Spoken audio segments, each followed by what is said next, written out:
بسم اللہ الرحمن الرحیم۔ میں محمد شہزاد قادری ترابی، جامع مسجد گلستان غوثیہ، خطیب و امام، میلاد چوک، چونا بھٹی، رنچھوڑ لائن، باغ عطار کے نام سے بھی الحمدللہ ہماری یہ مسجد۔ آج میں خصوصاً قبلہ امیر اہل سنت، سرمایہ اہل سنت حضرت علامہ مولانا محمد الیاس عطار صاحب قادری دامت برکاتہم عالیہ کی ولادت کے موقع پر آپ کو مبارکباد پیش کرتا ہوں، اس دعا کے ساتھ کہ اللہ تبارک و تعالی آپ کے درجات کو بلند فرمائے، رب کریم آپ کو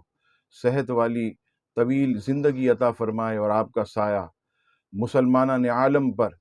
صحت کے ساتھ تادیر قائم و دائم فرمائے، اور آپ کو دعوت اسلامی کی ترقیوں پر، اس کی بلندیوں پر خصوصی مبارکباد بھی پیش کرتا ہوں، اور جتنے بھی آپ کے چاہنے والے، ان سے یہ التماس کروں گا کہ جس طرح وہ اپنے مرشد کی دی ہوئی نوٹوں کو پلاسٹک کوٹنگ کرا کر سنبھال کر رکھتے ہیں، ان کے تبرکات کی تعظیم کرتے ہیں، رکھتے ہیں، اسی طرح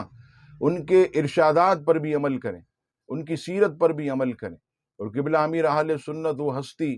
کہ جن کے دل کے اندر نہ کسی کے لیے میل، نہ کسی کے لیے بغض، نہ عداوت، تو آج یہ ضرورت ہے کہ ان کی سیرت کو اپنا کر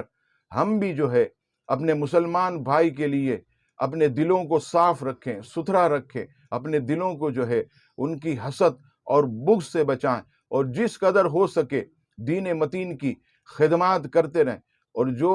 قبلہ امیر اہل سنت کی ایسی عظیم تحریک سے جڑے ہوئے ہیں ان سے بھی میں کہوں گا کہ اس تحریک سے جڑے رہیں، اور جس قدر ہو سکے اخلاص کے ساتھ جو ہے پوری دنیا میں سنتوں کی خدمت کریں، دین کا ڈنکا بجائیں اور اخلاص کو مد نظر رکھیں، تاکہ جو ہے یہ ہمارا دینی کام ہمارے لیے بخشش اور نجات کا ذریعہ بن جائے۔ اللہ تبارک و تعالیٰ سے دعا ہے رب کریم ہم سب کو دین متین کی سچی خدمت کی توفیق عطا فرمائے، اور دعوت اسلامی کے جتنے بھی بڑے بڑے عہدیداران جو کہ اخلاص کے ساتھ خدمات انجام دے رہے، رب کریم ان سب کی خدمات کو قبول فرمائے، اور قبلہ امیر اہل سنت کو رب کریم عمر خضری عطا فرمائے، آمین ثم آمین۔